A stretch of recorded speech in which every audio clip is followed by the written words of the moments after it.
Et bonjour les amis, j'espère que vous allez tous bien. Aujourd'hui, on se retrouve pour le club à la maison numéro 12.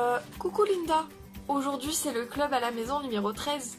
Le 12, c'était la semaine dernière où on a parlé de la Trinité de Dieu. Et maintenant, j'ai bien compris qui était la personne du Saint-Esprit grâce à Anto et Laurence. D'ailleurs, si aujourd'hui vous vous posez des questions, s'il y a des choses qui vous paraissent encore floues, n'hésitez pas à demander justement au Saint-Esprit de vous éclairer. Mais aussi d'en parler avec votre famille ou à un de vos monos. Et en bonus, Sarah nous a montré un petit quelque chose pour ce jour spécial qui est... Eh oui, tu as raison, la fête des mères. C'est vrai Béré, merci pour ce rappel. Du coup je reprends où j'en étais déjà. Ah oui, bienvenue au club à la maison numéro 13. Sarah, montre-nous ce que tu as fait. Alors quand j'ai fait ce cadeau, j'ai pris une petite pince à linge que j'ai peint en rouge et dessus j'ai accroché un cœur. Et quand on ouvre la pince à linge, ça fait comme un cœur qui a des dents pointues et qui mord. Et j'ai rajouté des yeux, si tu veux tu peux rajouter une petite coccinelle. Et derrière j'ai mis une petite étiquette avec écrit « Je t'aime ». Waouh, c'est trop beau Sarah, elle va être trop contente ta maman. Et je suis sûre que ce que vous avez préparé pour votre maman est aussi très beau. Si vous voulez nous le montrer, n'hésitez pas à nous envoyer une photo par mail. Et d'ailleurs, puisqu'on parle des mamans, dans la Bible, il n'y a pas des mamans qui ont marqué l'histoire? Eh oui Béré, tu as raison. Et comme ça fait longtemps, je vous propose un petit jeu de devinettes. Évidemment, toi aussi à la maison, en famille, vous êtes vivement invités à y participer. Alors les filles, prêtes? Ah oui, prête. Prête? Et toi à la maison, prêt aussi? C'est parti. Alors, c'est une femme de l'Ancien Testament. Ève? Non, attends. C'est trop vaste comme indice. Alors, c'est une femme de l'Ancien Testament. À l'époque où les Israélites étaient esclaves de Pharaon, c'est une femme qui a caché son bébé pendant 3 mois et qui l'a mis dans un panier au bord du fleuve. C'est... La maman de Moïse, Jochébed. Oui, Véré, bien joué. On peut retrouver l'histoire dans Exode au chapitre 2. Et qu'est-ce qu'on peut retenir alors de cette histoire? Ah mais oui! Alors attends, si je me souviens bien, c'était quand Pharaon avait ordonné de tuer tous les garçons qui naîtraient dans le peuple hébreu en les jetant dans le fleuve. En fait, les Égyptiens avaient peur que les Hébreux deviennent trop nombreux et donc plus forts et ils avaient peur qu'ils se rebellent. Mais la maman de Moïse, Jochébed, avait gardé son petit garçon et elle l'avait caché pendant 3 mois. Sauf qu'au bout d'un moment, il grandit et les pleurs sont de plus en plus forts, ils sont de plus en plus difficiles à cacher. Alors, elle l'a posé dans un panier et elle l'a laissé flotter sur le fleuve. Il faut quand même de la foi. Imagine cette maman toute triste qui laisse partir son enfant. Et oui Sarah, tu l'as dit toi-même, il faut avoir la foi. Elle aurait pu avoir peur des animaux du fleuve, des crocodiles, qui sait. Et même, imaginez-vous, mettre son enfant sur un fleuve, mais il risquait de mourir. Même il risquait de mourir de faim, il risquait de mourir noyé. Elle avait pratiquement 0 chance que son fils soit retrouvé vivant et encore moins de le retrouver. Et connaissez-vous la suite? Oui, l'enfant a été retrouvé dans les roseaux sur le bord du fleuve par la fille de Pharaon. Et elle a décidé de l'appeler Moïse. Mais au fait, pourquoi Moïse? Moïse veut dire sauver des eaux. Et figurez-vous que non seulement bébé Moïse était vivant, mais c'est Jochébed, sa maman, qui est devenue sa nourrice. Elle a pu l'allaiter et le voir grandir. Pensez-vous que ce soit un hasard? Un hasard? Je ne pense pas. Moi, je pense plutôt que Dieu avait un plan dès le début pour cette famille. Jochébed a abandonné son enfant, c'est vrai. Mais En mettant sa foi en action, cette femme intelligente a fait quelque chose d'impensable. En fait, elle a abandonné son enfant à l'Éternel, le Dieu Tout-Puissant. Elle croyait au Dieu d'Abraham et de Jacob. Jochebed, par ce geste, a eu du courage, a montré surtout sa détermination à vouloir sauver son enfant de la mort quoi qu'il en coûte. Et Dieu a honoré sa foi. Dieu a accompli son plan pour toute cette famille parce que le bébé va être sauvé et il va devenir le futur libérateur du peuple hébreu. Ce qu'on retient de cette femme, c'est son courage de ne pas avoir eu peur face à la punition qu'elle aurait pu avoir. Parce que si Pharaon avait découvert qu'elle avait caché pendant 3 mois son fils, sa famille et elle auraient pu être en danger de mort. Et surtout, ce qu'on retient aussi, c'est qu'elle a eu cette capacité à ne pas avoir peur pour l'avenir de son fils. Et ça, les amis, c'est la foi qu'elle a placée en Dieu.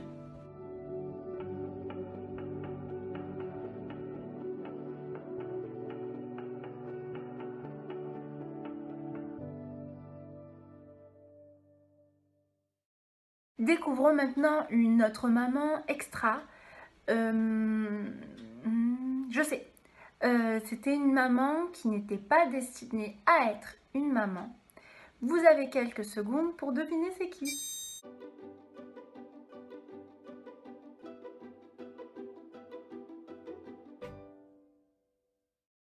Celui-là, c'est facile. C'est Anne. Allez, il y a la référence en bas. On va voir ? Mais Béré, tu serais pas allé voir directement dans le texte par hasard pour répondre, hein? Bon, pendant que vous cherchez dans vos bibles, je vous raconte son histoire et on va voir ensemble ce qu'on peut retenir de cette maman extraordinaire. Anne était une femme stérile. Stérile, ça veut dire qu'elle ne pouvait pas avoir d'enfant. Et vous savez, ce qui était encore plus triste pour elle, c'est qu'elle était tout le temps moquée par sa rivale Pénina à cause de ça.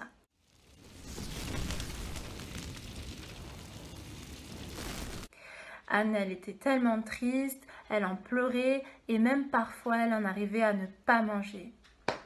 Mais bon, on peut la comprendre quand même, hein. C'est vrai, c'est pas évident.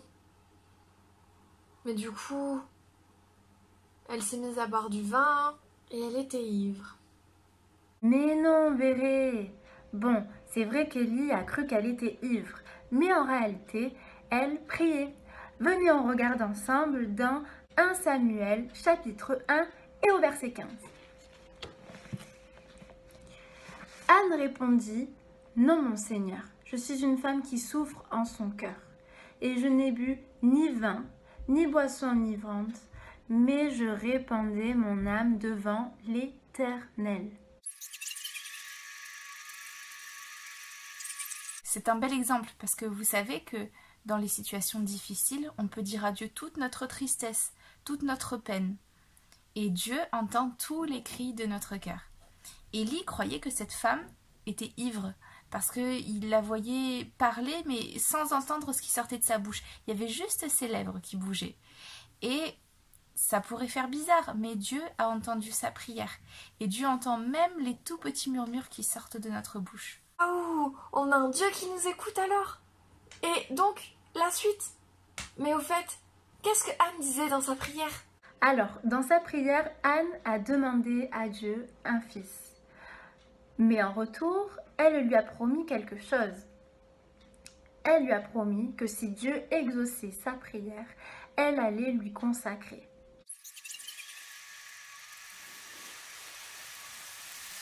Lui consacrer, je t'explique.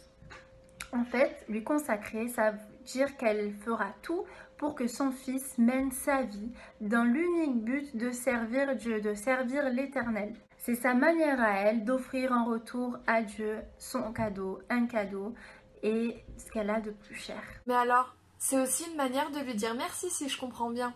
Exactement. Et Dieu va lui donner Samuel, qui deviendra l'un des plus grands prophètes de l'histoire de la Bible, à qui Dieu a confié la tâche de choisir David comme roi d'Israël. Et de sa descendance naîtra des années plus tard. Devinez qui ? notre Sauveur Jésus. Oui, notre Sauveur Jésus.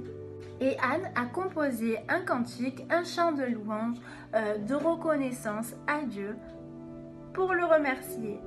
Comme un joli poème, en voici un extrait.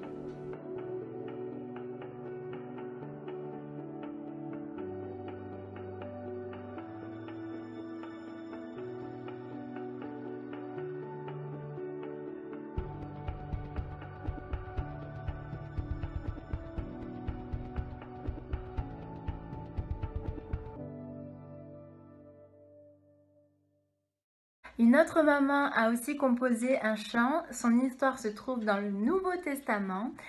Allez, c'est parti, t'as quelques secondes pour deviner qui c'est.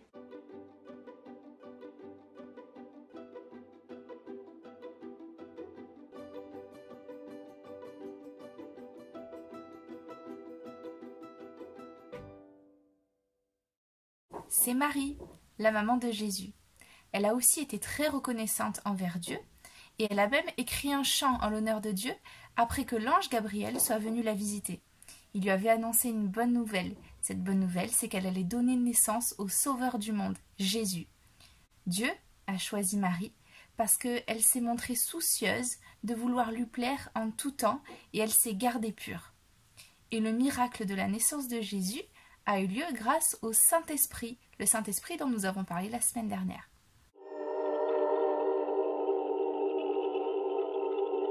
Les amis, je vous invite à vouloir plaire à Dieu à chaque instant de votre vie, à vous séparer du péché, à demander pardon et pardon même pour les péchés qu'on ne connaît pas. Et oui, parce qu'on pêche des fois sans savoir.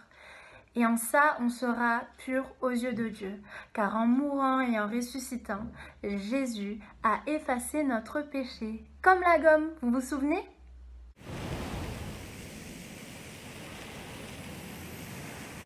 Oh, c'est vrai. Des fois, je l'oublie un peu. Qu'on puisse vraiment toujours se souvenir de ce que Dieu a fait pour nous et qu'on puisse, comme Anne dans l'Ancien Testament et Marie dans le Nouveau Testament, lui offrir un chant de tout notre cœur.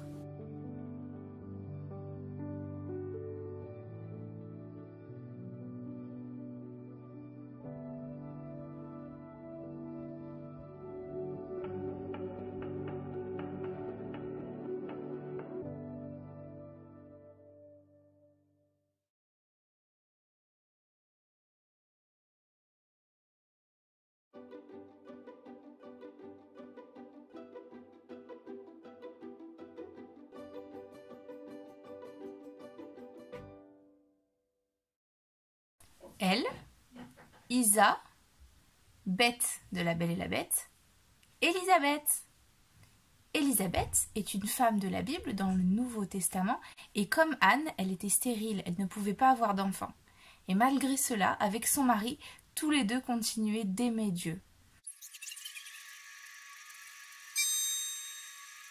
On lit dans Luc au chapitre 1 verset 6, « Tous deux étaient juste devant Dieu, observant d'une manière irréprochable tous les commandements et toutes les ordonnances du Seigneur. » Quel bel exemple pour nous!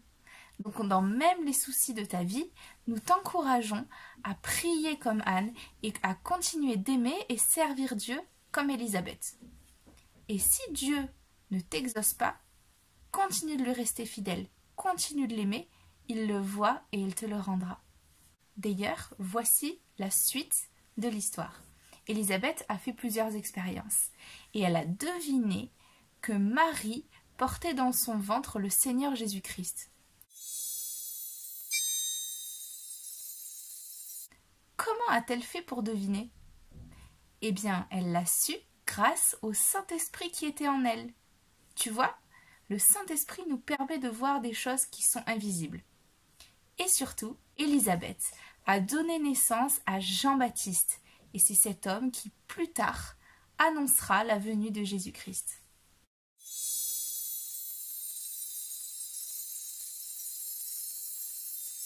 Eh bien les amis, on en a appris des choses aujourd'hui. On récapitule. 1. Jochebed, la maman de Moïse, qui a eu la foi et le courage de laisser son bébé, son fils, dans un panier sur un fleuve. 2. Anne, la femme qui était stérile, qui est devenue la maman de Samuel parce qu'elle s'est confiée en Dieu et qui en retour, Anne a écrit un chant pour lui dire merci. En 3, la maman de Jésus, Marie, qui était pure aux yeux de Dieu et qui a aussi écrit un chant merveilleux de reconnaissance. Et en 4e, Élisabeth, la femme qui était stérile et qui servait Dieu, qui aimait Dieu et qui était remplie du Saint-Esprit. À l'image de ces mamans, il existe encore beaucoup plus de femmes extra dans la Bible et qu'elles deviennent pour chacun de nous un modèle à suivre et un exemple. On vous laisse avec ce chant qui résume la leçon d'aujourd'hui et qui est un indice pour le défi de la semaine prochaine. On compte sur vous pour danser et avec les gestes. Et on vous dit bye bye les amis!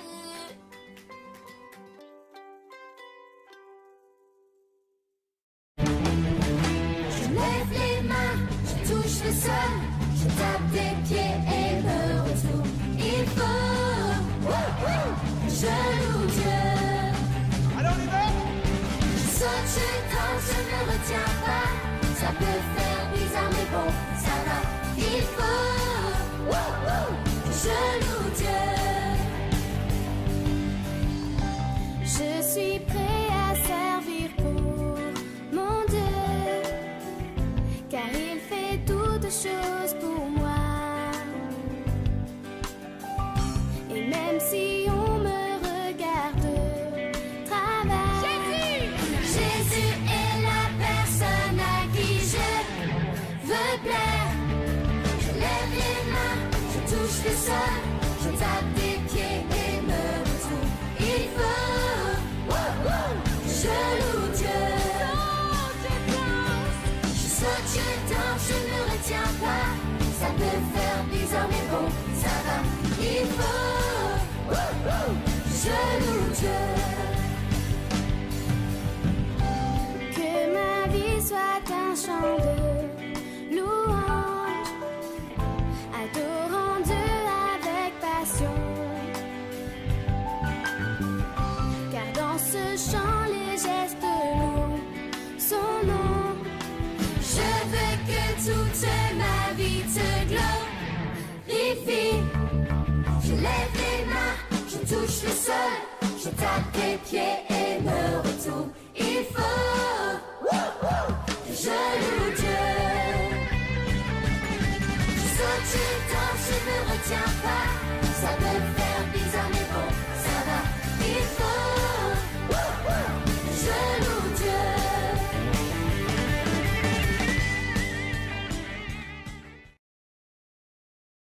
Au fait, bonne fête les mamans!